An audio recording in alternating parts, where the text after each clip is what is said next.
förhoppning i vart fall att just den här ullen, att jojken når dit vars kanske inte orden når. Ja, jag är Jörgen Stenberg, jag är renskötare från Malå, trebarnsfader.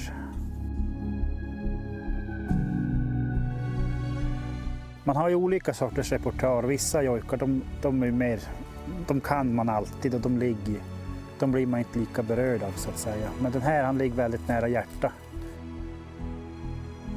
Men när ens livsområde och livsrum omvandlas till en produktionsyta för elkraft till exempel, då är det någonting som omvärlden upplever som positivt medan hela min värld raseras.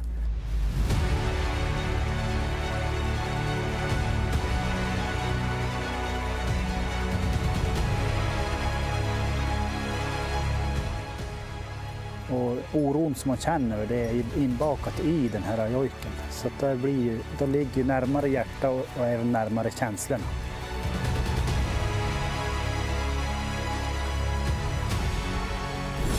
Jörgen Stenberg låd in Skilket.